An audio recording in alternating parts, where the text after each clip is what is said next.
Čus bus, autobus. Žum, žum, žum, žum, žum, žum, žum, žum, žum. Ne, tak samozřejmě sranda musí být.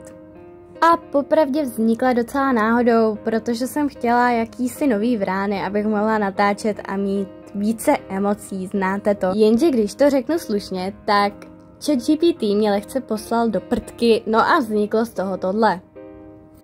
Ze začátku to ještě, dejme tomu, šlo, jenže postupně začalo vznikat něco, co se vymklo poněkud mé kontrole. Jako, tohle ještě jako dobrý, ale je to nahňácaný a tohle, to je, dámy a pánové, konečné, jako podívejte se na to, co to sakra je. Jako fakt. Takže když to tak shrnu, to jsem vám pouze chtěla ukázat, jak s tím bojuji a přebojuji, doufejme. Tímto videem jsem vám ovšem chtěla ukázat něco trošku jiného. Je to vlastně něco, na co tady nejste zvyklí vůbec, protože jsem se rozhodla, že když jsem s přítelem v Bulharsku, udělám z toho takovej decentní vlogísek. A protože tu jsme týden, rozhodla jsem se to rozdělit do částí a ukázat vám nějaké videa a fotky a momentky tady odsud. První momentky už jste mohli zaznamenat na mém kanále včera, to se týkalo pouze jedné vtipné kočky. Ale zbytek se bude týkat nás dvou, takže si to snad užijete, no a já budu mít alespoň památku, takže to sem prostě dám, ať chcete nebo ne. Takže pojďme se vrhnout na naše momentky a možná část mi na mé komentování. No uvidíme. Držte si klobouk. Tady je cesta letadlem, ke konci byly mírné turbulence, ale zvládli jsme to.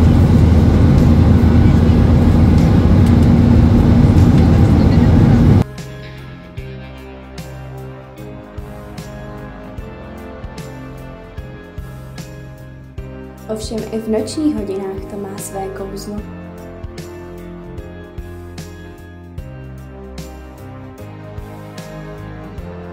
A tady už jsme my dva. Na to asi dost lidí čekalo, což? No, tak nás tady máte.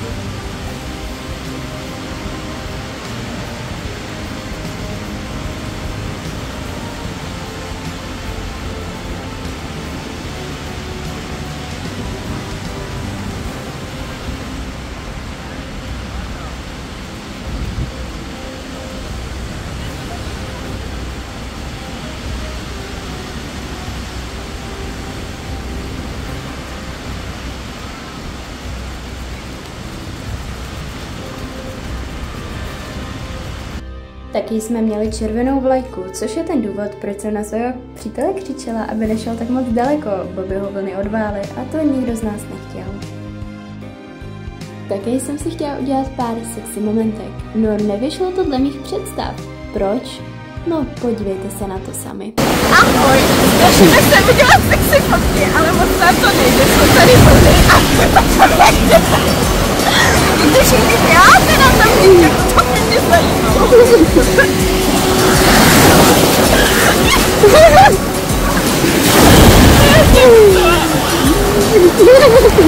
No, konec.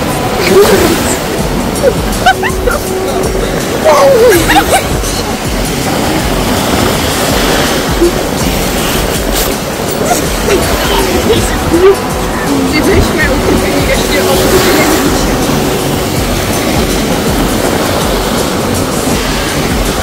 Nakonec naštěstí vznikly fotky, za které se mohu podepsat.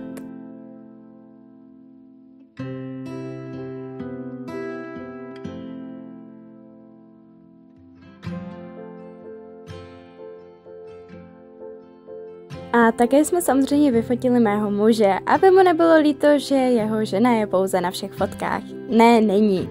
I když to tak vypadá.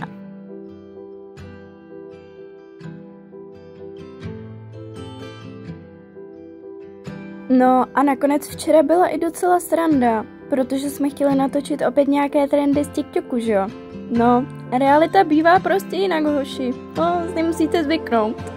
Nakonec z toho vznikly docela guláš fotky. No pojďte se na to podívat sami. Tady se jakoby snažím fotit a do toho se nepřizabít. Dobrý úkol, co? Tady jsem trošku ztrácela balanc a moc se mi to nedařilo. Tady jsem si doopravdy myslela, že slétnu na zem, pěkně obličejem. No a tady jsme si řekli, že to zkusíme znova. No protože proč ne, že jo? Už jsem dám pro jistotu pouze tu povedenou.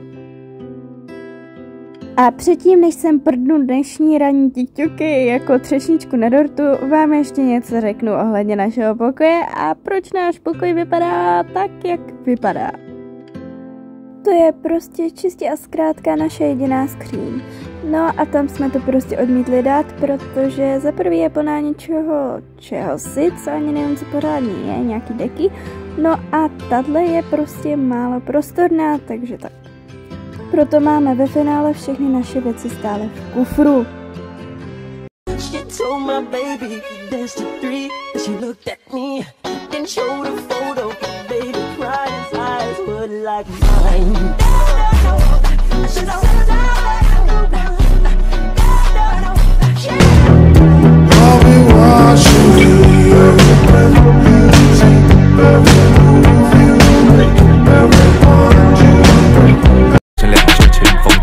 一阴一阳之味道，仔细东来。明码标价的那些物，非黑即白。若上颁奖台，切莫张灯。Now it's 3 in the morning, and I'm trying to change your mind. Left you multiple missed calls, and to my message you replied.